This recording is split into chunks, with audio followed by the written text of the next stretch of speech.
Buat kalian yang mau mensupport channel ini dengan donasi, atau emang sekedar mau beli mimin kopi, kalian bisa pilih antara Super Thanks atau Saweria. Gue sih nggak masalah kalian pilih yang mana. Cuma kalau bisa, lewat Saweria aja. Soalnya kalau YouTube, potongannya gede, 30%. Kalau Saweria, cuma 5%. Untuk link Saweria, kalian bisa klik aja di atas kanan nih. Atau bisa cek di kolom deskripsi. Tapi kalau mau support, nggak harus donasi kok. Dengan kalian nonton sampai habis, dan memberikan like pada video ini, itu udah ngebantu banget buat support channel ini. Oh iya, kalian juga bisa join nih ke grup Telegram komunitas cerita manhwa yang baru. Untuk linknya, gue tampilin di layar ya. Tapi kalau malas ngetik, cek aja kolom deskripsi. Di sana, kalian bisa sharing nih topik seputar manhwa dan kawan-kawan, dan juga ketemu teman baru. Kalau mau info terbaru dari Mimin, misalnya upload kapan atau misalnya ada telat upload, Mimin pasti akan langsung infokan di Telegram. Makanya, jangan lupa join ya. Gak perlu berlama-lama lagi, kita mulai aja ceritanya.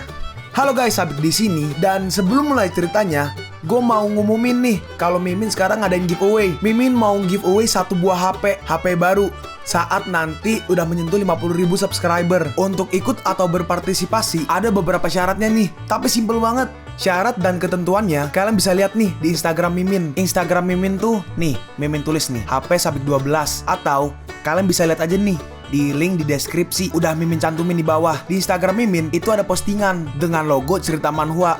Nah, di sana kalian bisa lihat tuh syarat dan ketentuannya. Gak susah kok, syaratnya simple banget. Gak pakai ribet, gak pakai susah. 2 menit selesai. Pemenangnya akan Mimin umumin saat udah menyentuh 50.000 subscriber. Tunggu apa lagi? Makanya yuk, buruan subscribe biar cepet-cepet giveaway-nya. Nanti bakal ada giveaway terus kok, tenang aja. Oke, segitu aja. Kita lanjut ke ceritanya. Setelah hari ini, kau akan menjadi janda kecilku. Aku gak takut pada polisi. Mereka tidak akan menangkapku. Peichen, tolong aku. Tapi dalam sekejap nih, kita lihat pintu dari kamarnya si Liao Wenyuan langsung tuh hancur. Dan dalam sekejap kita lihat ada tangan, dan ternyata itu tangan si Peichen. Dan si Wenyuan langsung ditonjok tuh sama si Peichen. Dia terlemas ke tembok dan dia pun langsung tumbang. Sewu, apa kau baik-baik aja? Peichen, aku ingin pulang. Peichen merespon, ya udah, oke, ayo kita pergi sekarang. Terus tiba-tiba, hah? Siapa itu? Kita lihat tuh, ada banyak banget, rame banget orang berpakaian seperti yang tadi penyerang tuh. Nah, berarti bisa diasumsikan temen-temennya ya, yang orang Timur Tengah tadi tuh. Terus tiba-tiba kaki dari si siapa ya ini ya? Gua nggak tahu lah. Intinya kaki dari antara Peichen atau Suewu tiba-tiba dipegang tuh. Hah, Peichen, dia masih bisa bergerak. Dan ternyata si Wenyuan dia masih belum tumbang guys, dan berhasil menangkap kaki dari entah siapalah itulah. Suewu, aku di sini. Kemana kau mau pergi? Oh, kayaknya kaki Suewu mungkin ya. Suewu, mau kemana kau? Kita lihat tuh, si Suewu langsung pingsan. Begitu menjengkelkan. Aku sangat tampan sampai-sampai dia pingsan. Peichen, pukulanmu barusan itu cukup bagus, tapi itu menyakitiku. Dalam hati si Wenyuan, keluarga Liao kami melatih Qigong, dalam kurung kemampuan khusus, dapat dengan cepat memperbaiki lukanya. Bagaimana jika aku memprovokasinya lagi? Itu luar biasa. Bagaimana dengan ini? Apa bisa kamu memperbaiki cedera dengan cepat? Terus kita lihat tuh, tangannya langsung diinjek sama si Peichen. Aduh, dalam hati Peichen, aku bisa merasakannya. Reiki Xuan Qingquan sedang menyembuhkan lukanya. Tampaknya sisa-sisa Xuan Qingcue ada di keluarga Liao. Terus tuh mau disembuhin lagi tuh tangannya tuh. Tangannya udah sampai kayak gitu.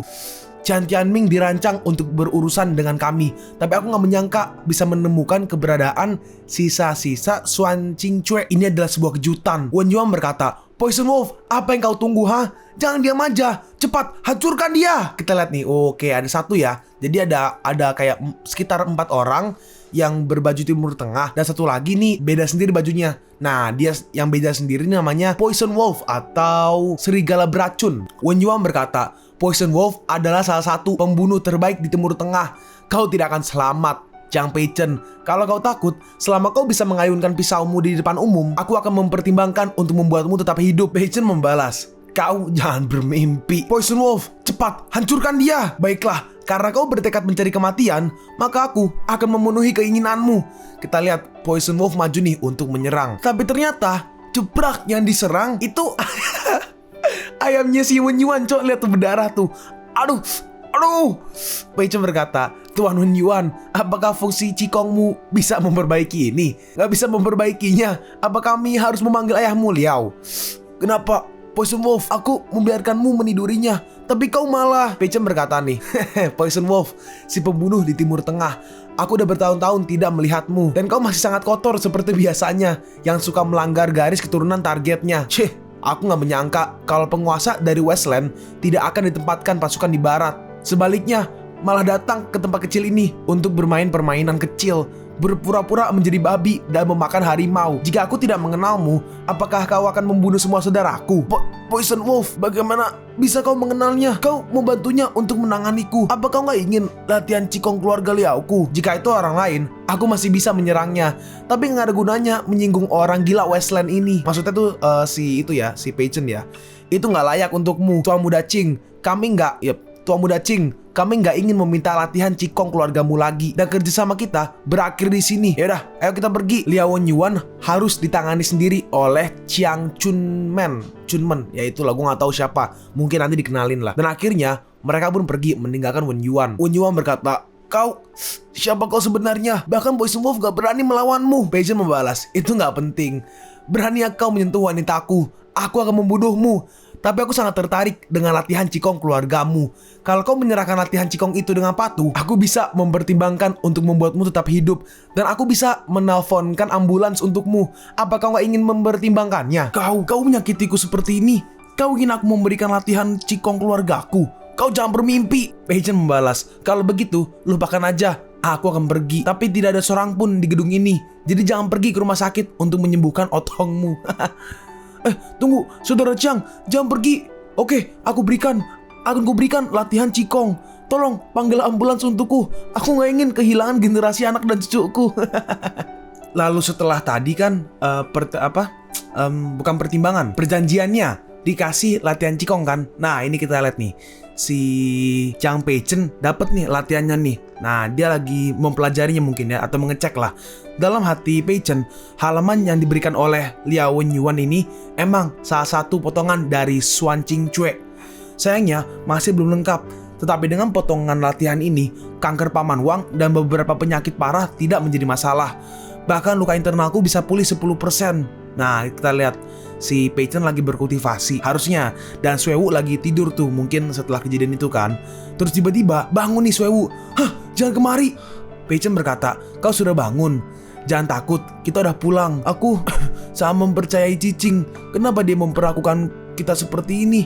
Apa yang dia inginkan? Pei Chen merespon, orang mati demi uang dan burung mati demi makanan. Aku sudah menyelidikinya dengan jelas. Wang Cicing berencana menggunakanmu untuk menyenangkan Liao Wenyuan supaya mendapatkan proyek batubara yang baru milik keluarga Liao. Apa? Hanya untuk satu proyek? Cicing menipu kakaknya. Dia hampir menyakitiku. Pei Chen merespon, jangan sedih. Aku akan membalaskan semua kemarahanmu. Mereka ingin proyek batubara itu. Aku tidak akan membiarkan mereka berhasil. Terus kita lihat nih. Pei Chen pergi lagi nih menghampiri si Wenyuan. Nah, itu Wenyuan dijagain sama 3 bodyguard. Aku sudah menyerahkan teknik latihannya kepadamu. Kau masih mau cari apa? Aku di sini untuk bernegosiasi denganmu. Sejauh yang aku tahu, Poison Wolf suka menaruh racun ke senjatanya. Jika tebakanku benar, Tuan Liao, aset keturunanmu itu, aku khawatir setelah sembuh masih ada efek sampingnya kan? Wenyuan membalas, kau tahu ini juga? Apa bisa kau menyembuhkan efek sampingnya ini? Benar sekali, aku bisa menyembuhkanmu. Sebagai gantinya, aku ingin proyek batubara terbaru milikmu itu. Aku juga ingin kau bekerja sama denganku untuk melakukan sesuatu. Kerja sama? Selama kau bisa menyembuhkan efek samping ituku, proyek batubara akan diberikan padamu. Aku juga akan bekerja sama seperti yang kau inginkan. Terus ini di surat kabar ya ini ya. Gila.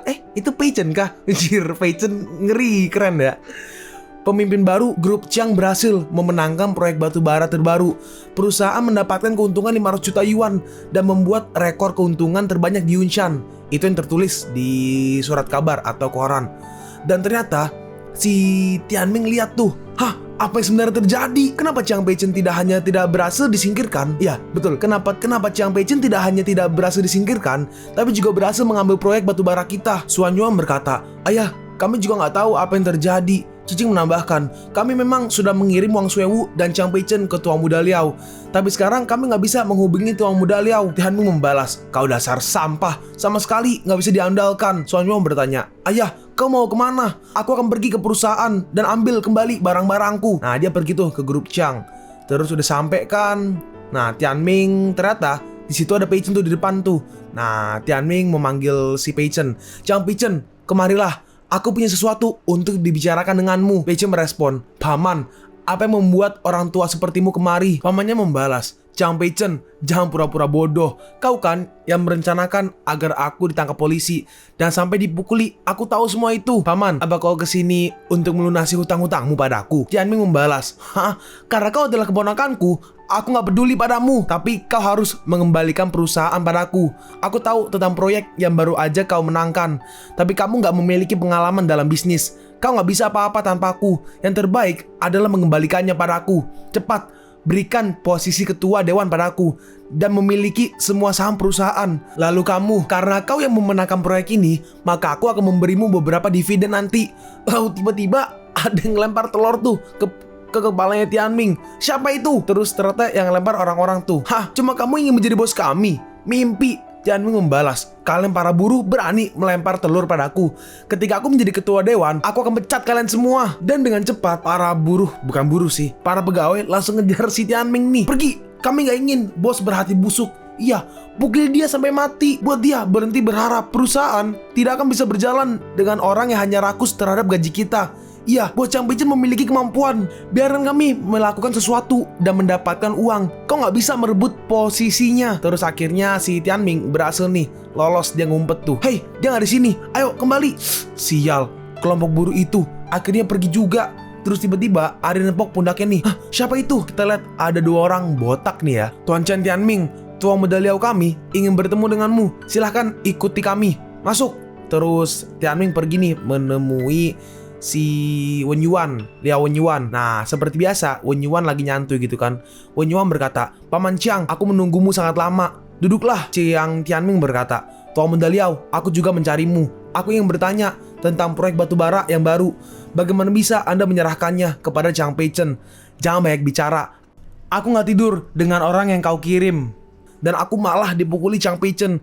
Chang Peichen memukuliku dan bahkan mengambil proyek batubara terbaruku. Menurutmu, siapa yang harus bertanggung jawab, hah? Hah, Chang Peichen memukulimu? Dan sekarang kita lihat nih, si Tian Ming balik nih udah nih. Jadi udah pulang kayaknya ya. Langsung lompat, karena ini chapter baru dan mungkin udah pulang lah ya.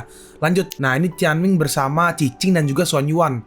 Suan Yuan berkata, ayah, penawaran dari Tuan Liao ini sangat bagus, tapi modal awalnya terlalu besar dan terlalu banyak, sekitar 500 juta lebih. Cicing menambahkan, dan proyek ini terkait dengan tenaga nuklir dan kedengarannya sangat beresiko. Kau terlalu gokat. Untuk urusan uang tinggal pinjam aja di bank. Dan sekarang perkembangan ilmu pengetahuan dan teknologi sangat pesat dan juga membahas tenaga nuklir. Dasar memalukan. Kalau kita memenangkan proyek ini, kita akan mendapatkan keuntungan dengan mudah. Proyek batubara terbaru sudah digagalkan oleh Chang Peichen. Energi batubara apa yang sebanding dengan proyek energi nuklir? Suan Yuan merespon nih, ayah, apa yang kau katakan masuk akal juga. Chang Peichen sudah mempermalukan kita 2 kali. Kita nggak bisa membiarkannya begitu aja. Jika memenangkan proyek ini bisa mengalahkan Chang Peichen, maka aku akan mengumpulkan uang dari pinjaman. Tian Ming berkata, aku janji pasti akan menghancurkannya. Suan Yuan berkata nih, apalagi yang harus ditunggu? Cicing, cepatlah gadaikan semua perhiasan dan tas bermerek yang kubelikan untukmu. Hah, apa? Nah, sekarang kita pergi nih ke... Oh, ini ada di sebuah billboard, sebuah gedung. Kita lihat ada si Tian Ming nih, mungkin lagi kayak konferensi pers mungkin ya. Dan orang-orang nonton. Tian Ming berkata nih, Chiang Tianming. Oh, mungkin TV-nya ngomong, sorry. Chiang Tianming, mantan presiden grup Changshe. Tianming Group yang baru didirikan akan mengembangkan proyek energi nuklir. Orang-orang lagi berdiskusi nih, jika berhasil dikembangkan, Chiang Tianming akan menjadi raja energi baru. Ayo cepat beli saham perusahaan mereka. Energi nuklir ini telah dikembangkan dan energi batubara terbaru kemarin tidak sebanding dengannya. Iya, tidak sebanding. Aku menyesal membeli saham batubara. Nih Tianming berkata nih, energi nuklir yang dikembangkan perusahaan kami adalah energi baru berteknologi tinggi terbaru. Tidak hanya hemat energi dan ramah lingkungan, tapi juga lebih efisien daripada energi batubara. beberapa perusahaan kami menyambut investor berwawasan maju untuk datang dan bekerja sama. Sekarang kita begini ke Chang Pei-chen. Chang Pei-chen berkata, Lauhe, aku akan merepotkanmu lagi kali ini. Nah, kita lihat tuh ada si Lauhe tuh. Chang Pei-chen melanjutkan, saat waktunya datang, apa yang aku katakan lakukan aja. Lauhe merespon, gak masalah, semuanya ada di bawah perintah Anda. Terus Lauhe pergi nih ke perusahaan milik Jiang Tianming. Nah, di sana, di perusahaan, Suan Yuan berkata, ayah, orang terkaya di kota Yunhai yang awalnya ingin berinvestasi di perusahaan Chang Pei-chen ingin bertemu denganmu. Dia mengatakan akan menarik investasinya dari proyek Chang Pei-chen dan beralih ke proyek energi nuklir kita. Dia ada di ruang tamu sekarang dan aku sudah memberinya materi proyek untuk ditinjau. Jiang Tianming berkata, bawa aku untuk menemuinya. Terus akhirnya ketemu kan. Jiang Tianming berkata, Lauhe, Anda bisa datang ke sini. Ini sangat luar biasa. Mau disalamin, Lauhe membalas nih, gak perlu berjabat tangan. Orang tua ini nggak terbiasa bersentuhan dengan orang. Aku sudah membaca rencana dan presentasi proyekmu. Tianming bertanya, Lauhe, bagaimana menurut Anda? BTW, kalau kalian lihat nih, di kuping dari si Lauhe ada hands free. Apa ya? Hands free ya? Bukan hands free sih, hands free ada kabel masih ya. Intinya tuh yang buat kayak nelpon tapi wireless gitu loh. Nah, lagi teleponan nih sama si Chang Pei-chen. Nah, Chang Pei-chen memberitahu nih si Lauhe untuk berkata seperti ini. Proyek ini bagus, aku tertarik menginvestasikan 1 miliar. Nah, itu si Lauhe ngomong gitu juga ya. Jadi di mirror ngomongnya. Jadi gue gak usah ngomong 2 kali. Dan kedepannya beberapa kali bakal begitu ya. Tianming merespon, 1 miliar. Lauhe, kau benar-benar bijak dan pandai. Tapi ada syaratnya. Lauhe, syarat apa? Katakan aja. Ini. Setelah membaca materinya, keluaran energi dari pembangkit nuklir yang bisa dikontrol ini tidak cukup. Dalam 3 hari, jika satu pembangkit aja bisa mencapai hasil 3 kali lipat dari nilai sebelumnya, aku bisa segera investasi. Jadi maksudnya, tenaga yang dihasilkan dari nuklir itu 3 kali lipat dari hasil biasanya. Jadi intinya powernya harus gede lah. Nah, seseorang berkata nih, 3 kali lipat. Apakah itu tidak terlalu tinggi? Suan Yuan berkata, nope, not Suan Yuan. Oh, Wen Yuan guys. Wen Yuan ternyata guys, itu rambutnya itu agak merah, berarti Wen Yuan guys. Wen Yuan berkata, Lauhe, 3 hari gak cukup. Dan itu terlalu berbahaya. Terus dipukul tuh kepalanya tuh sama si Tianming. Tianming membalas, apa yang kau bicarakan? Diamlah! Tianming melanjutkan nih, gak perlu 3 hari. Aku akan langsung menghubungi pembangkit energi dan menyuruh merubah dengan apa yang Anda inginkan. Lauhe merespon, orang tua ini merasa terkesan. Oh ya, BTW bagian lupa, Lauhe itu orang terkaya di Yunhai ya. Terus si Tianming nelpon nih, FaceTime ke tempat pembangkit nuklirnya nih. Siapa? Si pegawai wanita bertanya, Presiden Chiang, ada apa? Jiang Tianming menjawab, kau tingkatkan keluaran energinya menjadi 3 kali lipat dari sebelumnya. Si pegawai membalas, hah Presiden Jiang, itu gak akan berhasil, itu sangat berbahaya. Terus ini mereka berdua berkata, kalau begitu lupakan aja tentang investasinya. Dan mendengar itu, Tianming langsung panik tuh. Tianming berkata, hehe, jangan khawatir Tuan He, ini tidak berbahaya. Hanya saja orang-orang seperti mereka terlalu konservatif. Hei, kau nggak mau melakukannya? Aku ini bosmu. Aku menyuruhmu menyetelnya. Maka kau harus menyetelnya. Cepat, diubah segera. Akhirnya diturutin tuh sama si pegawai.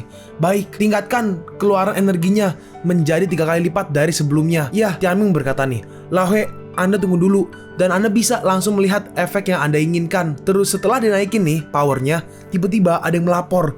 Direktur pembangkit nuklir tampaknya di luar kendali. Cepat matikan, aktifkan perangkat pendingin. 3, 2, 1, duar, cepum. Dan akhirnya meledak nih pembangkit nuklirnya. Terus akhirnya layarnya hitam tuh. Lauhe bertanya, kenapa layarnya tiba-tiba menjadi hitam? Tianming menjawab, mungkin sinyalnya kurang bagus. Aku akan menyambungkannya ke mereka lagi. Terus tiba-tiba, nih ada dampaknya nih. Cepum, jadi kayak kan setelah meledak ada shockwaves tuh. Nah, shockwavesnya sampai ke perusahaan Tianming dan sampai ke mereka tuh. Hah, apa yang terjadi? Itu ledakan. Sepertinya dari pembangkit nuklir. Itu ledakan yang sangat besar. Ayah, itu benar-benar dari pembangkit nuklir kita. Mustahil. Jika meledak, maka proyek energi nuklirku tidak. Ya Tuhan, meledak. Apakah sudah berakhir? Lauhe berkata nih, jangan membeli porselen tanpa berlian. Karena nggak punya kemampuan, jangan berjanji. Aku paling benci orang yang tidak bermoral seperti ini untuk mencari keuntungan. Lupakan masalah investasi. Dan akhirnya Lauhe pun pergi. Lauhe, jangan pergi. Ditahan tuh sama si siapa? Para bodyguardnya tuh. Ini udah berakhir. Ini benar-benar berakhir. Terus akhirnya setelah ledakan nih, langsung masuk berita tuh. Pembangkit tenaga nuklir meledak, saham Tianming Group anjlok dan dinyatakan bangkrut. Energi batubara telah menarik kembali perhatian pasar. Orang-orang berkata, hanya dalam beberapa hari pembangkitnya meledak. Apa emang energi nuklir bisa dikontrol? Itu semua hanya tipuan.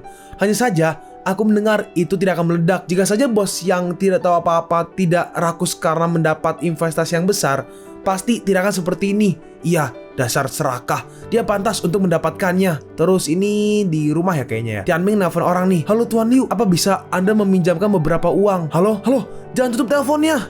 Terus ya mereka stres lah karena kan bangkrut kan. Cicing berkata, sayang, aku gak mau hidup seperti ini.